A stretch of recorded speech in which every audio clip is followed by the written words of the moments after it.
Hello, good morning everybody. Once again I am Asutosh with the new topic. आज हम लोग देखेंगे capacitance of a conductor. किसी भी कंडक्टर का कैपेसिटेंस क्या है, ठीक है। तो मान लेते हैं कोई एक स्फेरिकल कंडक्टर लेते हैं स्फेयर के रूप में। इसका रेडियस मान लीजिए r है और हमने इस पे q चार्ज डिस्ट्रीब्यूट कर दिया है, ठीक है। तो अब इसका पोटेंशियल कितना होगा, तो इसके सरफेस का आप पढ़े हैं conductor is an equipotential surface. जो इसके सरफेस का पोटेंशियल होगा वही उसके भीतर के हर पॉइंट का भी पोटेंशियल होगा। तो पोटेंशियल हम निकाल सकते हैं। पोटेंशियल का वैल्यू आएगा 1/4πε0 Q/r। ओके, तो ये इसका पोटेंशियल हो गया इस स्फेरिकल कंडक्टर का। अब आप यहाँ से देखिए कि 1/4πε0 ये तो कांस्टेंट है, रेडियस r भी कांस्टेंट है, तो v जो है वो q के डायरेक्टली प्रोपोर्शनल है। ओके, तो मतलब पोटेंशियल है सो चार्ज के डायरेक्टली प्रोपोर्शनल है। चार्ज अगर हम ज़्यादा डाल देंगे तो उसका पोटेंशियल भी राइज हो जाएगा, ठीक है। तो इससे अब एक टर्म डिफाइंड होगा कि हम कितना चार्ज इस पे डालें, the amount of charge, okay, required to raise its potential. तो required to raise the potential of a conductor by 1 volt। 1 volt से आप उसके पोटेंशियल को बढ़ाना चाहते हैं। अब इसके लिए कितने चार्ज की आपको जरूरत पड़ेगी। जैसे मान लीजिए अभी ये 10 वोल्ट पोटेंशियल पे है, अगर हम 10 से 11 करना चाहते हैं, 1 वोल्ट से बढ़ाना चाहते हैं, ठीक है। तो 1 वोल्ट से बढ़ाने के लिए आपको कितना चार्ज देना पड़ेगा। क्योंकि आप देख रहे हैं कि पोटेंशियल चार्ज के डायरेक्टली प्रोपोर्शनल है, चार्ज ज़्यादा तो पोटेंशियल भी ज़्यादा। तो पोटेंशियल को बढ़ाना है तो हमें इस पे चार्ज के अमाउंट को बढ़ाना पड़ेगा, ठीक है।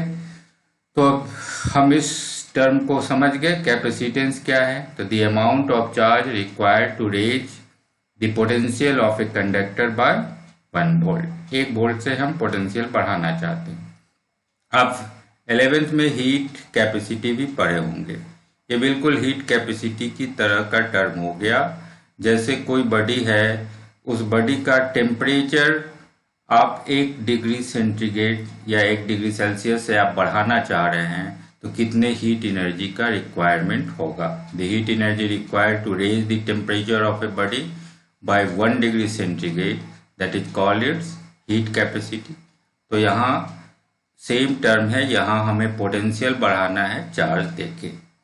तो अब हम कैपेसिटेंस को डिफाइन कर सकते हैं चार्ज बाय पोटेंशियल। पोटेंशियल को 1 से बढ़ाना है 1 वोल्ट से, तो कितने चार्ज की जरूरत पड़ेगी, ठीक है। तो आप कैपेसिटेंस टर्म समझ गए। अब इसको हम लोग दूसरे फॉर्म में देख सकते हैं। इस कैपेसिटेंस को हम लोग C लेटर से रिप्रेजेंट करते हैं। ओके, कैपेसिटेंस को C लेटर से रिप्रेजेंट करेंगे तो C का वैल्यू Q/V होगा। अब ये आया कैसे, तो आप देखे हैं अभी कि Q जो है वो V के डायरेक्टली प्रोपोर्शनल है, ठीक है। अगर पोटेंशियल बढ़ाना है तो चार्ज को भी बढ़ाना पड़ेगा। तो Q is directly proportional to V। तो इस प्रोपोर्शनलिटी साइन को हटाने के लिए हटा के हम एक कांस्टेंट लगा दिए, Q is equal to CV, ठीक है। Where C is a constant called capacitance of the conductor. इसी C को हम लोग कैपेसिटेंस का नाम देंगे। तो यहाँ से C का वैल्यू Q/V आ जाएगा। तो इस रूप में ये डिफाइंड है। ओके, अब इसका यूनिट क्या होगा, तो C का यूनिट निकालेंगे तो ऊपर चार्ज है, नीचे पोटेंशियल है। तो चार्ज का यूनिट होता है कूलॉम और पोटेंशियल का होता है वोल्ट। तो कूलॉम/वोल्ट इसका यूनिट हो जाएगा। इसका एक स्पेशल नाम देंगे फैराड और इसे F लेटर से रिप्रेजेंट करेंगे। ओके, तो now 1 farad will be equal to 1 coulomb volt. Okay, तो इसे हम 1 फैराड को डिफाइन भी कर सकते हैं। 1 फैराड क्या है, तो अगर 1 वोल्ट पोटेंशियल बढ़ाना है, आपको 1 कूलॉम चार्ज की अगर जरूरत पड़ रही है, तो उस कंडक्टर का कैपेसिटेंस 1 फैराड हो गया। ओके, तो ये समझ गए। अब आप इसका डायमेंशन भी निकाल सकते हैं, जैसे यूनिट हम लोग निकाले तो आप डायमेंशन निकाल सकते हैं। तो डायमेंशन के लिए क्या करना होगा, तो डायमेंशन के लिए ऊपर क्या है, तो ऊपर है चार्ज, तो चार्ज का डायमेंशन लिखना होगा, और नीचे है वोल्टेज पोटेंशियल, तो पोटेंशियल का डायमेंशन लिखना होगा।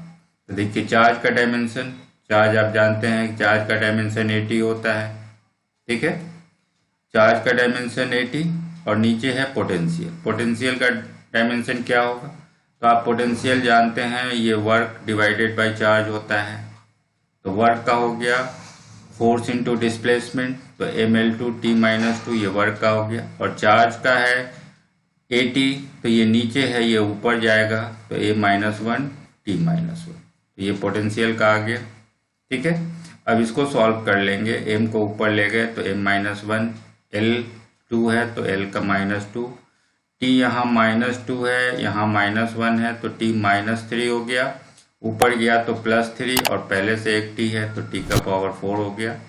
a -1 है, ऊपर गया +1, और एक a यहाँ है तो a का पावर 2 हो गया। तो m-1 L-2 t4a power 2। Now this is the dimension of capacitance of a conductor, ठीक है। तो आप कैपेसिटेंस समझ गए। अब हम लोग एक स्फेरिकल कंडक्टर का कैपेसिटेंस निकाल के देखते हैं। तो मान लेते हैं एक स्फेरिकल कंडक्टर है, यहाँ पे ये स्फेरिकल कंडक्टर है, इसका रेडियस हम मान लिए r है, और रेडियस r है, और इस पे हमने q चार्ज डिस्ट्रीब्यूट किया है, q चार्ज डाल दिए। तो कैपेसिटेंस निकालने के लिए क्या चाहिए, तो c का वैल्यू होता है q/v, ठीक है।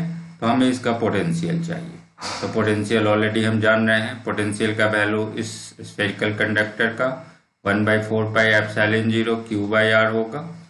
तो हम इस पोटेंशियल का वैल्यू डाल दें, तो c का वैल्यू क्या होगा, c का वैल्यू q/v है, तो ऊपर q है, और नीचे हम v का वैल्यू डाल दिए 1/4πε0 q/r, ठीक है। तब ये q से q कट जाएगा, और ये टर्म ऊपर चला जाएगा, तो c का वैल्यू आ गया 4πε0 r, ओके। तो यहाँ से पता चल रहा है कि ये टर्म तो कांस्टेंट है, ये कैपेसिटेंस r के डायरेक्टली प्रोपोर्शनल है। इट मीन्स दैट अगर हम स्फेरिकल कंडक्टर जो ले रहे हैं उसका अगर हम रेडियस बड़ा कर लें तो हमें कैपेसिटेंस ज़्यादा हो जाएगा, मतलब हमें ज़्यादा चार्ज देना होगा उसके पोटेंशियल को 1 वोल्ट से बढ़ाने में, ठीक है। तो कैपेसिटेंस हम लोग स्फेरिकल कंडक्टर का निकाल लिए। अब देखिए, अब क्वेश्चन उठता है कि क्या हम किसी भी ऑब्जेक्ट पे जितना चार्ज चाहें वो डाल सकते हैं क्या। जैसे आप मान लेते हैं एक आप स्फेरिकल कंडक्टर ले लीजिए, इसका रेडियस r है, और इस पे आप चार्ज आप डालना शुरू कीजिए, हम q चार्ज डालें, ठीक है। तो अब क्वेश्चन है कि क्या हम इस q चार्ज को बढ़ाते हैं तो आप जान रहे हैं कि पोटेंशियल इसका राइज होना शुरू हो जाएगा, ठीक है। तो आप कितना चार्ज डाल सकते हैं, क्या कोई लिमिट है कि हम जितना अमाउंट में चाहें चार्ज को डाल सकते हैं, इसको जितना चार्ज देना चाहें दे सकते हैं क्या, तो नहीं। एक कैपेसिटी है, एक लिमिट है, उस लिमिट से ज़्यादा चार्ज हम नहीं दे पाएंगे। ज़्यादा चार्ज अगर उस लिमिट को हम क्रॉस करेंगे तो डिस्चार्ज शुरू हो जाएगा, इससे लीकेज स्टार्ट हो जाएगा, जिसको हम लोग कोरोना डिस्चार्ज करके कोरोना डिस्चार्ज के रूप में समझेंगे। तो ये कैसे डिस्चार्ज होता है ये देखिए। अब ये जो कंडक्टर है इसके बगल में फील्ड इंटेंसिटी टर्म को देखिए, फील्ड इंटेंसिटी क्या होगा, तो यहाँ पे फील्ड इंटेंसिटी E जो है इसका वैल्यू होगा σ/ε0, ठीक है, σ/ε0। आप निकाले होंगे इसको कि किसी भी कंडक्टर के ठीक नज़दीक के पॉइंट पे σ/ε0 होता है, और सिग्मा का वैल्यू आप लिख सकते हैं, सिग्मा क्या है तो चार्ज बाय एरिया होता है, तो Q/A लिख सकते हैं, तो Q/A ε0, और इस एरिया को भी लिख सकते हैं, इसका सरफेस एरिया 4πr² हो जाएगा, तो Q/4πε0 × r, ठीक है। तो ये किसी भी कंडक्टर के बगल में फील्ड इंटेंसिटी का वैल्यू है। अब अगर हम Q का वैल्यू बढ़ाते हैं तो क्या होगा? तो Q का वैल्यू आप यहाँ से देखिए, Q का वैल्यू बढ़ाएंगे तो फील्ड इंटेंसिटी बढ़ता जाएगा, मतलब इस फील्ड का इंटेंसिटी बढ़ता जा रहा है, मतलब ये फील्ड बहुत ही ताकतवर होता जा रहा है। तो ताकतवर होने से क्या होगा? तो अब इसके बगल में जो भी आपका मटेरियल है, जनरली एयर तो होगा ही, एयर मॉलिक्यूल्स हम मान रहे हैं, बगल में कोई भी मीडियम हो सकता है, तो हम एयर ही मान के चल रहे हैं। एयर है तो एयर में डिफरेंट गैसेज होगा, ठीक है। तब इन गैसेज में देखिए क्या होगा, तो आप पढ़े होंगे कि इलेक्ट्रिक फील्ड में अगर हम किसी डाइलेक्ट्रिक मटेरियल को डालते हैं, पोलर हो या नॉन पोलर हो, तो उसमें डाइपोल का क्रिएशन होता है, ठीक है। अगर पोलर है तो पहले से डाइपोल मौजूद होगा, उनका सिर्फ अलाइनमेंट होगा, और अगर नॉन पोलर है तो पहले स्ट्रेचिंग होगी, डाइपोल बनेगा और उनका अलाइनमेंट होना शुरू हो जाएगा। आप इसके लिए अलग से डाइलेक्ट्रिक्स एंड पोलराइजेशन टॉपिक है, उसको पढ़ सकते हैं, ठीक है। तो यहाँ जो मॉलिक्यूल्स है इसका स्ट्रेचिंग होना शुरू हुआ, ठीक है। स्ट्रेचिंग होगा तो निगेटिव चार्ज इधर की ओर और पॉजिटिव चार्ज इधर की ओर, ठीक है। अट्रैक्शन से निगेटिव चार्ज इधर भागना शुरू करेगा और पॉजिटिव चार्ज इधर भागना शुरू करेगा। तो अगर हम E का वैल्यू बढ़ाते जाते हैं तो स्ट्रेचिंग और भी बड़ा होता जाएगा, तो एक लिमिट आएगा कि ये मॉलिक्यूल्स ही ब्रेक हो जाए। तो ब्रेक होगा तो क्या होगा? तो ये जो निगेटिव चार्ज सब है, ये सारा चार्ज अट्रैक्शन से इधर आने लगेगा और जाके इस कंडक्टर पे एक्यूमुलेट होना शुरू हो जाएगा। तो एक्यूमुलेट होगा निगेटिव चार्ज, तो क्या होगा? तो टोटल चार्ज जो इसका है उसका ग्रैंड टोटल कम होने लगेगा, तो हम कहेंगे कि इससे चार्ज लीक करना शुरू हो गया, क्योंकि टोटल चार्ज का अमाउंट कमने लगा इलेक्ट्रॉन के आने के कारण, ठीक है। तो यहाँ पे हम कहेंगे कि एयर मॉलिक्यूल्स कितना मैक्सिमम फील्ड इंटेंसिटी टॉलरेट कर सकता है, ठीक है। इस फील्ड इंटेंसिटी से अगर हम ज़्यादा फील्ड लगा देते हैं तो मॉलिक्यूल्स का स्ट्रेचिंग होना और मॉलिक्यूल मेरा ब्रेक करना शुरू हो जाएगा। इसी सिचुएशन को हम लोग कोरोना डिस्चार्ज के नाम से जानते हैं, ठीक है। तो इससे क्या कंक्लूजन निकला? कंक्लूजन ये निकला कि किसी भी कंडक्टर पे हम जितना चाहें उतना चार्ज नहीं डाल सकते हैं, एक इसकी मैक्सिमम कैपेसिटी होगी। वो मैक्सिमम कैपेसिटी डिपेंड करेगा कि इसके सराउंडिंग में मीडियम कौन सा है, ठीक है। मीडियम के ब्रेकिंग स्ट्रेंथ से ज़्यादा चार्ज हम यहाँ नहीं डाल सकते हैं, नहीं तो डिस्चार्ज शुरू हो जाएगा। तो इसी को हम लोग लैंग्वेज बना के देख सकते हैं कि क्या है। तो अगर हम इंक्रीज करते हैं, जितने कंसेप्ट को सीखे हैं उसको हमने लैंग्वेज बना के लिख दिया है। If we increase the strength of electric field intensity, अगर हम इलेक्ट्रिक फील्ड इंटेंसिटी को स्ट्रेंथ को बढ़ाते हैं तो stretching of molecules of different gases of air और एनी अनदर मीडियम, जो भी उसके नज़दीक है उसका स्ट्रेचिंग होगा। स्ट्रेचिंग के बाद after a certain limit the molecules will start breaking, और जब मैक्सिमम स्ट्रेंथ क्रॉस कर जाएगा तो मॉलिक्यूल्स का ब्रेकिंग होगा और निगेटिव चार्ज अट्रैक्ट हो जाएगा कंडक्टर की ओर, इससे टोटल चार्ज डिक्रीज होना शुरू हो जाएगा। This is called leakage of the conductor और द कोरोना डिस्चार्ज। ओके, तो यहाँ तक आप समझ चुके हैं। अब इससे हमारा कंक्लूजन आया कि किसी भी कंडक्टर को हम अनलिमिटेड चार्ज नहीं डाल सकते हैं, एक लिमिट है, उससे ज़्यादा चार्ज हम नहीं डाल सकते हैं, ठीक है। तो हम पोटेंशियल को भी राइज एक लिमिट तक ही कर सकेंगे। अब इस प्रॉब्लम को सॉल्व कैसे किया जाए, ठीक है। तो इस प्रॉब्लम को सॉल्व करने के लिए हम एक दूसरा उपाय लगाते हैं। उसके लिए हम कैपेसिटर बनाते हैं, कैपेसिटर कहें या इसे कंडेंसर कहें, ठीक है। तो कंडेंसर में क्या करते हैं, तो हम दो कंडक्टर लेते हैं।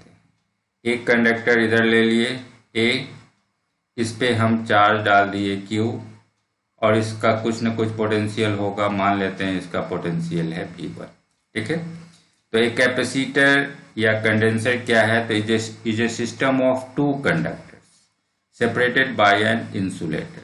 दो कंडक्टर ले रहे हैं, एक कंडक्टर ए है, दूसरा कंडक्टर बी है, और इन दोनों के बीच में कोई न कोई इंसुलेटर होगा। अभी कोई नहीं है तो हम एयर ही मान ले रहे हैं कि इसके बीच में एयर है। ठीक है, तो अब इसके ए के बगल में दूसरे कंडक्टर को लाने से होगा क्या? तो अब देखिए, कैपेसिटेंस सी जो है वो आप पढ़े थे क्यू बाई वी। ठीक है, तो कैपेसिटेंस बढ़ाने के लिए आपको क्या करना होगा? तो या तो चार्ज का वैल्यू बढ़ाइए। तो आप देखे हैं कि चार्ज का वैल्यू हम एक मैक्सिमम लिमिट तक ही ले जा सकते हैं, उससे ज़्यादा चार्ज हम बढ़ा नहीं सकते हैं। तो दूसरा उपाय है कि हम V को डाउन करें, पोटेंशियल को अगर कम करें तब कैपेसिटेंस बढ़ जाएगा। कैपेसिटेंस बढ़ेगा तो हम ज़्यादा अमाउंट में चार्ज को होल्ड करवा सकते हैं। ठीक है, तो मेरे पास दूसरा उपाय है कि हम पोटेंशियल को डिक्रीज करें। ठीक है, तो पोटेंशियल को कैसे डिक्रीज करेंगे? तो ए के बगल में जैसे ही दूसरा कंडक्टर हम लाएंगे तो इंडक्शन से क्या होगा, इस पे जो प्लस क्यू चार्ज अगर आप मानते हैं तो निगेटिव चार्ज इस साइड इंड्यूस होना शुरू होगा और पॉजिटिव चार्ज दूर वाले किनारे पे इंड्यूस होना शुरू होगा। तो ये चार्ज का सेपरेशन हो गया। अब जो पोटेंशियल निकालेंगे, अब मान लीजिए इसका हम पोटेंशियल निकालते हैं तो क्या होगा? तो ये अब तीन चार्ज बॉडी का सिस्टम हो गया। एक तो प्लस क्यू इसका है, एक माइनस क्यू इसका है, प्लस क्यू इसका है। तो अब जो टोटल पोटेंशियल होगा कहीं भी इस पॉइंट का निकालें तो ये निगेटिव चार्ज इसके पोटेंशियल को घटाना शुरू करेगा और ये पॉजिटिव चार्ज इसके पोटेंशियल को बढ़ाना शुरू होगा। इसका तो अपना जो पोटेंशियल है वो है ही। तो ये निगेटिव चार्ज घटा रहा है और ये पॉजिटिव चार्ज बढ़ा रहा है, लेकिन पॉजिटिव चार्ज दूर है इससे, तो इसका प्रभाव कुछ कम पड़ेगा, इसका प्रभाव ज़्यादा पड़ेगा। तो ओवरऑल आया कि मेरा पोटेंशियल घट गया। ठीक है, तो पोटेंशियल घट गया तो इसकी कैपेसिटेंस बढ़ जाएगा। और एक और उपाय करें कि अगर हम इसके दूर वाले इंड को अर्थ से जोड़ दें, अर्थिंग कर दें, तो अर्थिंग करेंगे तो ये जितना भी पॉजिटिव चार्ज है ये सारा न्यूट्रलाइज हो जाएगा। तो हमारे पास सिर्फ निगेटिव चार्ज बचेगा, तो ये निगेटिव चार्ज इसके पोटेंशियल को घटा देगा। तो पोटेंशियल घट गया तो फिर कैपेसिटेंस बढ़ जाएगा, मतलब हम फिर ज़्यादा अमाउंट में चार्ज को होल्ड करवा सकते हैं। ओके, तो यही कंसेप्ट है कैपेसिटर या कंडेंसर बनाने का। इसमें हम लोग दो कंडक्टर लेते हैं, ठीक है, और उसमें एक कंडक्टर के दूर वाले इंड को अर्थ से जोड़ देते हैं। तो जो सिस्टम बनता है ये सिस्टम मेरा कैपेसिटर कहलाता है। तो कैपेसिटर या condenser is a system of two conductors, ठीक है, सेपरेटेड बाय एन इंसुलेटर। इन दोनों कंडक्टर पे अलग अलग चार्ज भी डाल सकते हैं, Q1 और Q2, दोनों का अलग अलग पोटेंशियल भी हो सकता है, V1 और V2। लेकिन प्रैक्टिस में हम दोनों पे जो चार्ज इक्वल एंड अपोजिट डालते हैं, एक प्लस क्यू और माइनस क्यू, और इन दोनों के बीच का जो पोटेंशियल डिफरेंस है V1 माइनस V2, इसको इमेजिन करते हैं कि यहाँ और पहला और दूसरे के बीच का पोटेंशियल डिफरेंस कितना है। ठीक है, तो इसके बाद हम लोग इस कैपेसिटर का कैपेसिटेंस टर्म डिफाइन करते हैं। तो अब चार्ज तो वही रहेगा, अब यहाँ हम लोग पोटेंशियल डिफरेंस को काउंट करेंगे। तो अब C का वैल्यू Q बाई V नहीं होके Q by V1 minus V2 होगा, क्योंकि अब दो आप कंडक्टर आप ले रहे हैं तो दोनों के बीच के हम पोटेंशियल डिफरेंस को नोट करेंगे और तब यहाँ डिफाइन करेंगे कि कितना चार्ज चाहिए आपको अगर हम पोटेंशियल डिफरेंस को 1 वोल्ट से बढ़ाना चाहते हैं। तो the amount of charge required to raise the potential difference between the two conductors by 1 volt is called capacitance of the capacitor. इसका नाम हम लोग कैपेसिटेंस देंगे, कैपेसिटर का या कंडेंसर का। ओके, तो सारा टर्म सेम ही है। जब एक रहे तो हम चार्ज बाय पोटेंशियल लेंगे और जब दो कंडक्टर रहे तो चार्ज बाय पोटेंशियल डिफरेंस लेंगे।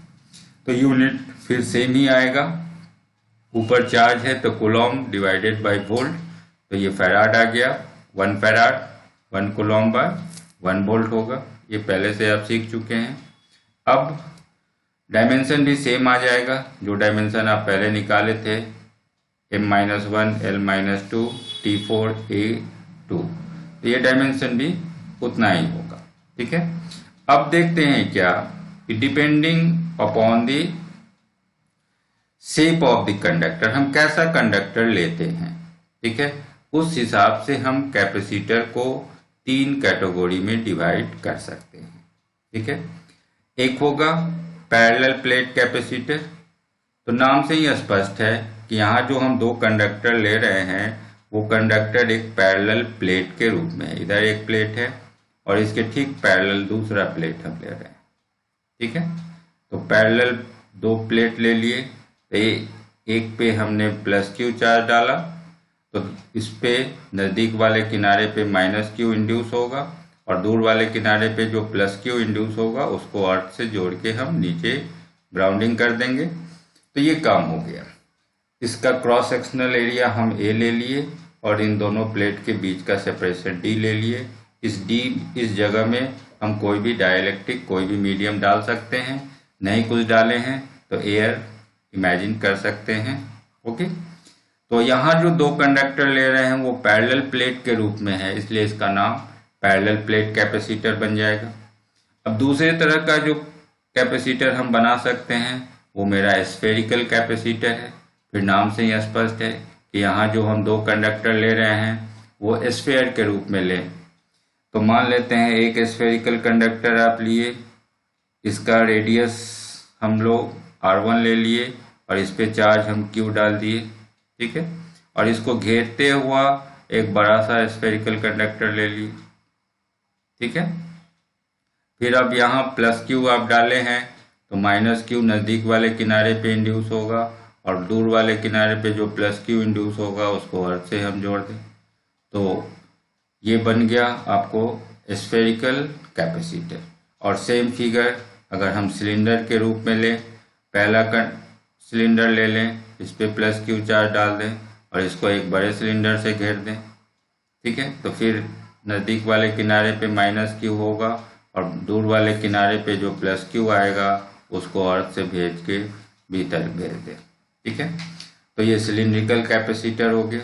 तो डिपेंडिंग अपॉन द शेप हम उसका नाम डालेंगे, parallel plate capacitor, spherical capacitor और सिलिंड्रिकल कैपेसिटर। ओके, अब हम देखेंगे कि कैपेसिटर का यूज हम क्या करेंगे। हमने जो इतना काम किया उससे फ़ायदा क्या है। तो फ़ायदा ये है, पहला फ़ायदा है स्टोरेज ऑफ चार्ज। चार्ज को हम स्टोर करके रख सकते हैं। अभी आप कोरोना डिस्चार्ज पढ़े थे कि हम किसी भी ऑब्जेक्ट पे एक मैक्सिमम अमाउंट में चार्ज डाल सकते हैं, लेकिन अगर हम कैपेसिटर बना लें तो चार्ज होल्डिंग कैपेसिटी बढ़ जाएगी, तो हम चार्ज को स्टोर करके रख सकते हैं। दूसरा फ़ायदा है हम इलेक्ट्रिक फील्ड को क्रिएट करके रख सकते हैं। किसी रीजन में हमें इलेक्ट्रिक फील्ड क्रिएट करना है तो 2 प्लेट हम लिए, पैरेलल प्लेट, एक पे पॉजिटिव चार्ज और दूसरे पे नेगेटिव चार्ज हम डाल दिए, तो इस रीजन में एक इलेक्ट्रिक फील्ड का क्रिएशन हो गया, ठीक है। तो सेकेंड यूज है इलेक्ट्रिक फील्ड का क्रिएशन करने के लिए हम यूज कर सकते हैं कैपेसिटर को। और तीसरा यूज है स्टोरेज ऑफ इलेक्ट्रोस्टैटिक एनर्जी, ठीक है। तो जब हम आगे डेरिवेशन में देखेंगे कि हम पैरेलल प्लेट कैपेसिटर लेते हैं तो इस रीजन में इलेक्ट्रोस्टैटिक एनर्जी स्टोर्ड हो जाती है और उसकी हम डेंसिटी निकालते हैं। डेंसिटी का मतलब हुआ कि अगर हम यूनिट वॉल्यूम लें, इस जगह में हम यूनिट वॉल्यूम लेते हैं तो उस यूनिट वॉल्यूम में कितनी एनर्जी है, that is half epsilon 0 E² आता है एनर्जी डेंसिटी का फॉर्मूला। तो हम किसी रीजन में इलेक्ट्रोस्टैटिक एनर्जी को स्टोर करना चाहते हैं, इसके लिए भी हम कैपेसिटर को यूज कर सकते हैं। तो ये 3 यूज हम लोग ध्यान में रखेंगे, कैपेसिटर को कहाँ हम यूज करेंगे। ओके, तो दैट्स ओवर फॉर टुडे। आप कैपेसिटेंस समझ चुके हैं। अब अगले क्लास में हम लोग पैरेलल प्लेट कैपेसिटर का कैपेसिटेंस निकालेंगे अलग अलग केसेस में। Okay, so that's over for today. Thank you.